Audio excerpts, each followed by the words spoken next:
What uppers? How's it going? Welcome back to the show. This is You Made Roscoe, and I am he. And today we're going to be doing a reaction to the video top three stories that sound fake but are 100% real, part two. And this is by Mr. Ballen. That's him right there. And that's Ballen. So, Mr. Ballen, we'll be checking this out. Before we do that, I do want to ask for anybody who hasn't that they please subscribe. Also, make sure you hit the notification bell. Also, make sure you go over to Mr. Ballen's homepage and do the same thing because we do want to support the artist. And we're going to go ahead and check out this video. I've done a few of these. I've just recently, as you could see, by it being part two, that I've decided to kind of start from the beginning of these things. I kind of started out of order, seeing that they're labeled different numbers. So I'm doing it the right way, and checking them out like that. But let's go ahead and see what these three stories kind of consist of. Very interesting stories, very crazy stories. A lot of the time, crazy when I really should be saying outlandish in a unbelievable way. But let's go ahead and check this stuff out. Is stranger than fiction, and today we're going to look at three stories that demonstrate that. But before we get into today's stories, if you're a fan of the strange, dark, and mysterious delivered in story format, then you've come to the right channel, because that's all we do, and we upload 3, 4, even 5 times every week. So if that's of interest to you, please remove all the raisins from the like button's Raisin brand. Also, please subscribe to our channel and turn on all notifications so you don't miss any of our weekly uploads. All right, let's get into today's stories.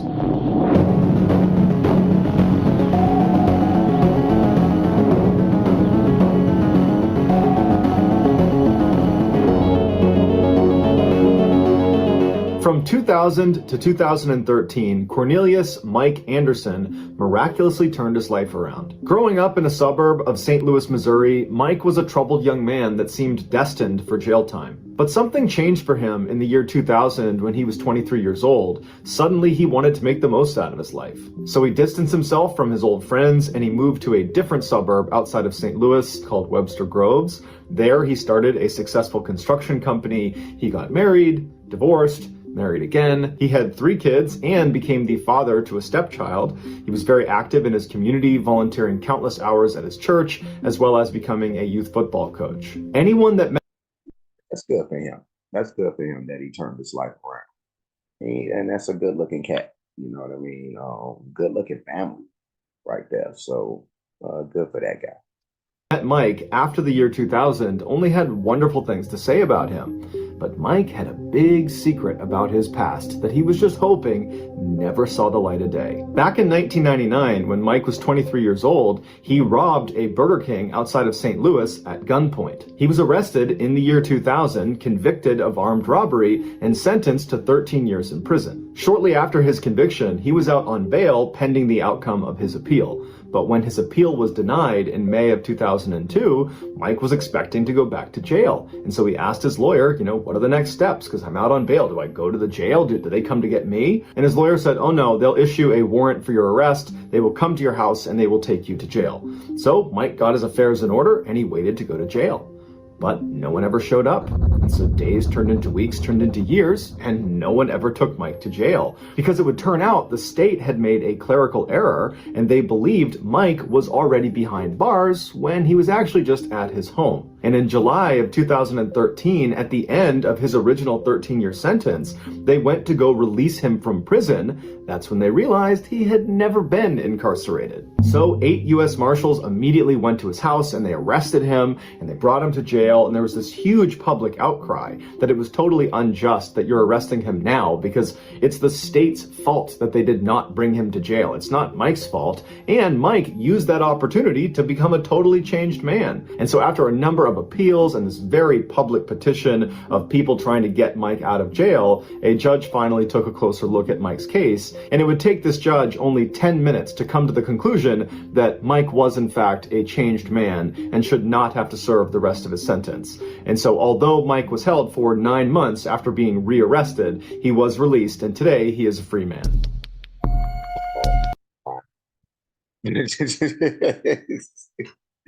That's a heck of a story right there. But that was a good story. Capped off by the fact that this guy Mike changed his life around. So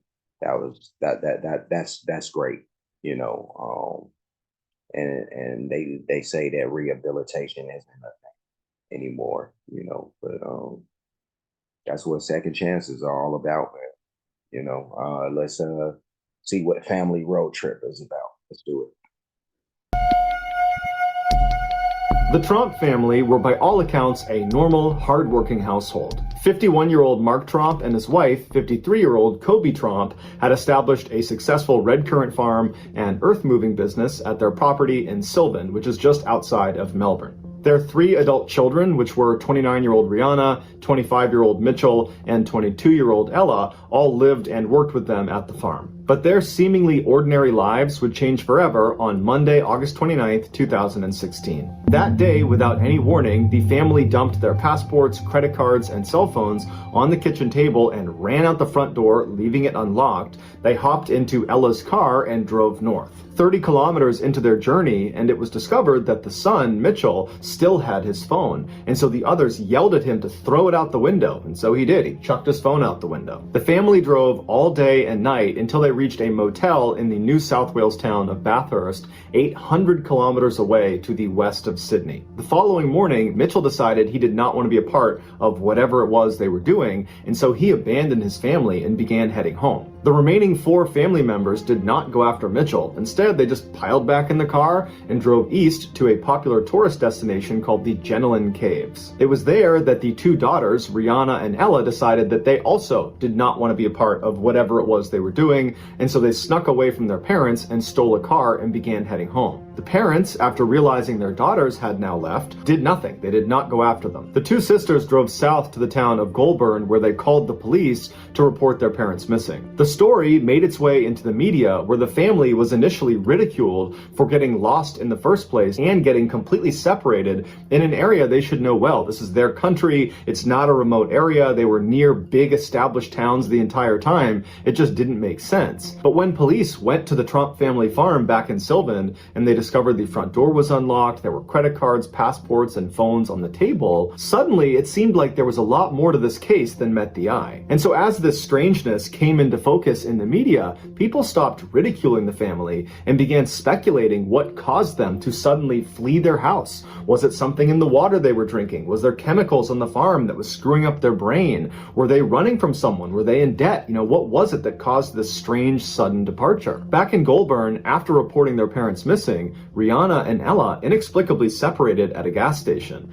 Rihanna just climbed in the back of some utility truck, and Ella hopped in the stolen vehicle and started driving home. Later that night, Ella would become the first Tromp family member to be located by police when she arrived at the farm and police were waiting for her there. Mitchell would arrive back home the following morning after taking a series of trains to get there. Once Mitchell and Ella were reunited, they made a statement to the media outside of the family farm, and as you're looking at them, it's clear they're totally shell-shocked. They don't know what's happened, and they're trying to articulate why their family left in the first place and what they were doing and where they're going, and the best they could do was to say, well, there was a lot of pressure on our family and it was building up, and these things are just difficult to explain, and I don't really know what we were doing. Mitchell would say that there was a belief that people were after them, there was some paranoia there, but that paranoia was predominantly held by their parents. While Mitchell and Ella were certainly in a state of shock, they did seem mentally stable. The same could not be said for their sister, Rihanna. She was discovered by the driver of the truck she had snuck into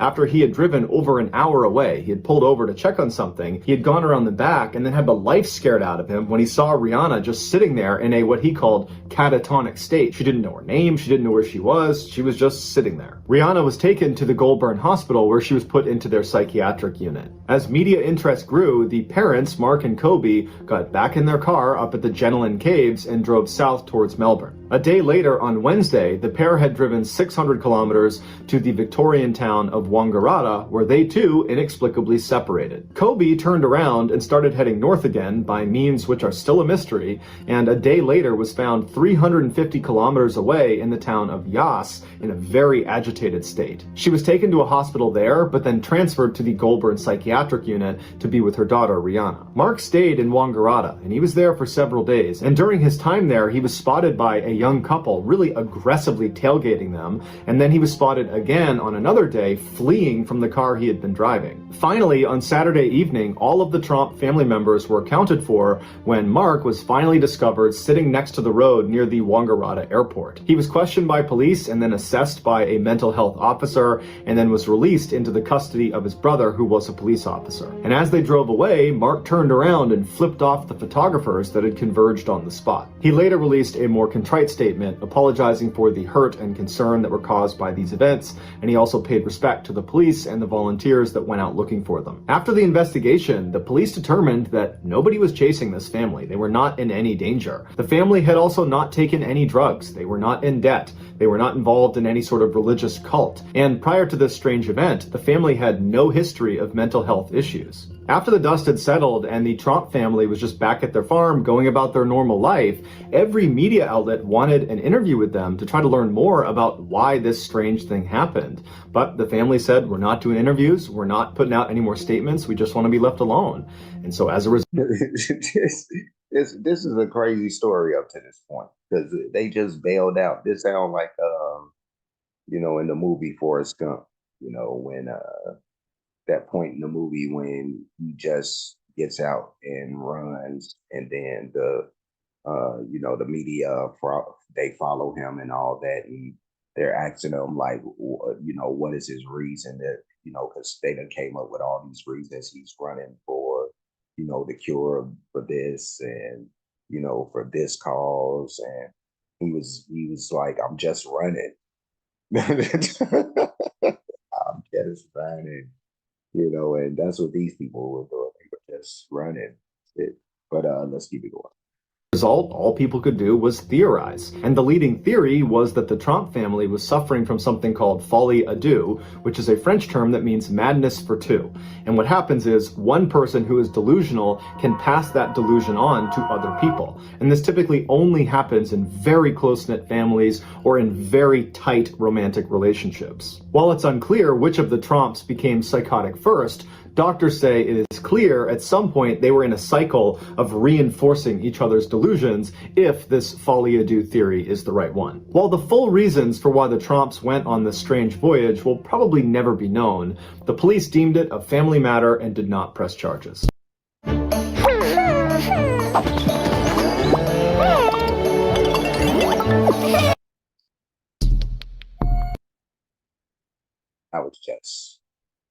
I don't know what that story was.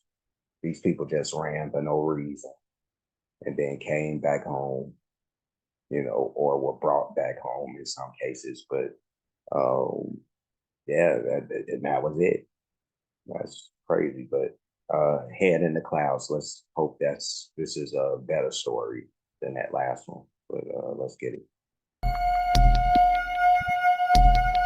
In 2007, 35-year-old Eva Wisniewska was a member of the German national paragliding team. Over the previous 2 years, Eva had competed in 10 of the world's biggest paragliding competitions, and she had won 6 of them, making her the top female paraglider in the world. So coming into that year, Eva was very motivated to work extra hard to make sure she retained that title as world champion. On February 24th of that year, Ava was preparing her gear alongside 200 other paragliders on Mount Bora in New South Wales, Australia. This was Ava's last training opportunity before her first major competition of that year, which was scheduled for the next week. As they were getting ready to launch, one of the coaches walked in front of the group and made an announcement. He said storm clouds had been spotted to the north, but the forecast was a little bit ambiguous. It wasn't clear if the storm was going to move over their training area or not. So it was up to each of the paragliders if they still wanted to launch that day and risk the bad weather. Ava, who was really eager to get this training flight in, looked at the sky and saw that it was pretty gray, but decided that she was going to do it. Worst case scenario, she would have to cut it short. The rest of the German national team, they didn't want to take the risk, and so they stayed grounded that day. Ava took a little bit longer preparing her gear, so by the time she was lining up on the cliff, she was only one of a handful of people that remained. And so strapped into her glider, she took a good run forward and launched herself up into the air. On the ground, the rest of the German national team followed in a van to track her progress and checked in with her from time to time with their radio. The first part of Ava's journey was incredibly calm. She followed the ridgeline from Mount Bora for 12 miles until it ended. At that point, she entered into the skies over the vast savanna. As her GPS and tracking log ticked, tracking her progress, 2 large thunderstorm clouds appeared in front of her, one larger than the other. The vast majority of the other paragliders that had launched that day had launched ahead of Ava, and so when these clouds appeared, they had already passed that section, and so they didn't need to contend with the storm. As for Ava and the other 2 people she was with, which was an Austrian team member and a Chinese team member, they had a decision to make. They could either immediately ground their flight to avoid the storm, or they could attempt to dodge it. They chose the latter. They knew it was too dangerous to try to fly underneath these clouds because of something called updraft. At the beginning of storms, warm air is sucked up from the ground up into these clouds, and a paraglider, if they get caught in that, can get sucked up with the air into the storm. And so Ava and the other 2 paragliders began aggressively flying around the outside of these clouds when all of a sudden the storm completely changed. The big cloud overtook the small cloud, creating this 12-mile wide cumulonimbus cloud that now all 3 paragliders were stuck inside of. Any updraft is dangerous to a paraglider, but the updraft of a cumulonimbus cloud is famously dangerous because it's extremely powerful and it lasts for over an hour. The Austrian man was able to pull down on one toggle, point his feet, and begin spiraling all the way out of the grasp of this updraft. And he said he turned to look at the other 2, and he didn't see the Chinese man, but he did see Ava, and she was desperately trying to do what he was doing and spiral down, but she was clearly caught in the updraft, and he watched her get pulled up into the black cloud out of view. By the time the Austrian man hit the ground, he would say it had become the worst thunderstorm he had ever seen, with huge hail balls hitting the ground all around him. He took one more look up, and he didn't see the Chinese man, he didn't see Ava anywhere, and he took off running for a barn to seek shelter. And when he was there, he pulled out his radio and he alerted the other teams of this emergency. Inside the cloud, Ava was hurtling up like a rocket. The storm was lifting her at a rate of 60 feet per second. There was nothing she could do to get out of this wind tunnel. Ava knew she was getting pulled towards the storm's eye in its vicious center because of the immense claps of thunder that just kept getting louder and louder, and it also kept getting darker and darker all around her. In fact, it was pitch black except for the occasional flash of lightning that came very close to electrocuting her. As she desperately tried to keep her glider stable, she was able to place a radio call down to her team on the ground, but all she could say was, "I can't see anything," before it cut out. And at some point, Ava reached the eye of the storm where it's pitch black and the temperatures are freezing and hail balls the size of oranges are pelting her left and right, and the updraft kept pulling her higher and higher and higher until she passed out from a lack of oxygen. And at some point, this updraft actually shot her up and out of the cloud. And while this meant she was out of the storm, she was now in air that was 50 degrees below zero, which meant everything, her face, her gloves, her clothes, the wings of her glider, everything completely froze. And to make matters, that is crazy. That is just wow. But I keep on thinking about the fact that she could have chose not to do this, like everybody else that was supposed to decided not to, except for her and those 2 other people. But yeah, no, that's just I don't know. Let's keep it going. worse, at the altitude she was at, there was almost no oxygen and she did not have a breathing apparatus. So by all accounts, Ava should be dead. But somehow, she didn't die. She just kept floating around above this storm cloud for 45 minutes. And then something happened. The ice on one side of the glider broke off, causing it to collapse, throwing her into a deadly free fall, and she's not in control, she's still unconscious, and she starts barreling back towards the ground like gravity has been turned back on again, going straight through the storm all over again. And so through the storm, going at 90 feet per second, she clears the storm, and then right after getting out from underneath it, her glider miraculously just opens back up again. And the jerking motion of her suddenly stopping her free fall jolted her awake. And so she's looking around, totally confused as she's gradually regaining consciousness, and she's taking stock of where she is, and she's still in the storm cloud, but right at the bottom of it. But luckily, the updraft had stopped. And so she was steady, and she was able to reach up and grab her toggles, and she was able to fly herself down to the ground and crash land, and then she curled into a ball, grabbed her radio, and she called her team. When they heard her voice, they could not believe she was alive, because the other paraglider that got sucked up by the updraft, the guy from the Chinese national team, he unfortunately was struck by lightning and was killed. And so they were anticipating finding out that Ava had been struck by lightning as well. But Ava had not just survived. When they brought her to the hospital, they discovered that virtually nothing was wrong with her. She had some pretty bad bruises and cuts from the hail, and she had a little bit of frostbite on her face, but it was treatable. And so the same day she was brought in, they discharged her. After leaving the hospital, she and her teammates went back to the launch site so she could collect her gear. And when they got there, she looked at her GPS, and the GPS had been tracking her entire flight the entire time she was up in that cloud. And she showed her teammates what it said, and they literally couldn't believe it. The screen showed she had reached an altitude of 32,634 feet, which, to put this in perspective, is the same altitude you fly at inside of a commercial jet. So imagine being outside of your plane in the middle of a flight, and that's how high she was. Another reference point is she was approximately 4,000 feet higher than the summit of Mount Everest. No human being had ever been that high, unprotected, and lived to tell the tale.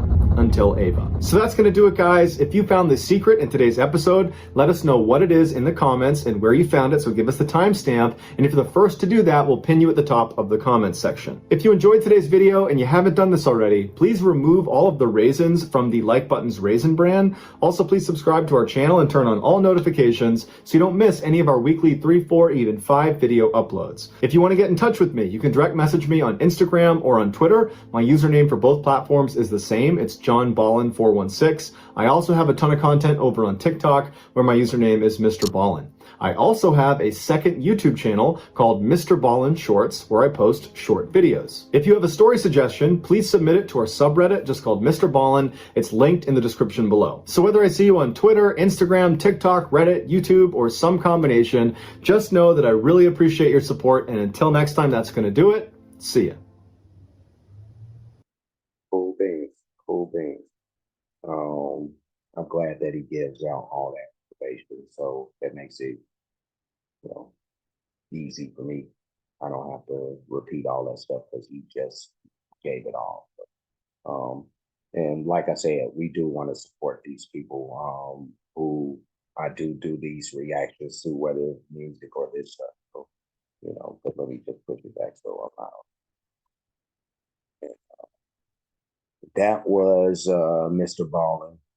Top 3 stories that sound fake but are 100% real. Part 2.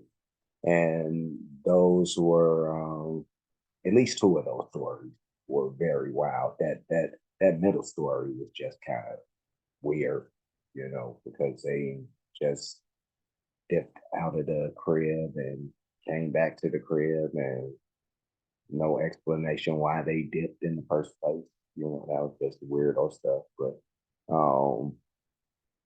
that first story with the one guy who they made the mistake and didn't come get him, you know, when they were supposed to come get him. And that's just crazy, you know. And then, you know, of course they're gonna, you know, however many years later it was, you know, they're gonna come get him. When they realize they made a mistake, it's like, oh, you know, luckily, unfortunately, he had to. I'm saying luck because it is luckily, because he could have ended up spending years on that, but he spent 9 months. But that you know, that's better than years on the end. So whatever. But that last story was like they really say the best for last with that. that was a incredible story with Ava. Her floating around up there crazy high, just freezing and everything, and then to come out of that basically unscathed is that's some superhero type stuff. I don't know, but great stories, great stories. Not the middle one, but the other two. But yeah, no, I'm gonna leave. But before I do, like, comment, subscribe, hit the notification bell, hit the share button, hit the playlist option. You'll pick the one named Entertainment Reactions. That's where you're gonna find these videos. The videos that are like these. All my other Mr. Ballen reactions are in that playlist. So you can check out that playlist and see all that stuff and some other stuff. You know, revolving around entertainment. So yeah, entertainment reactions. That's where you're going for this. I do have playlists for other things. A lot of that stuff is going to be music related, but you can still check it out. You'll find a lot of stuff there that's actually to your liking more than like. So check out that stuff. Cash App, dollar sign, you made Roscoe, PayPal at you made Roscoe. And that's for those who like to show their support or appreciation for what's being done on the page. Any donations, those will be made to either one of those two spots that just spoke up. And that's it. I'm done. I will see you guys again soon. So until next time, be safe and be good.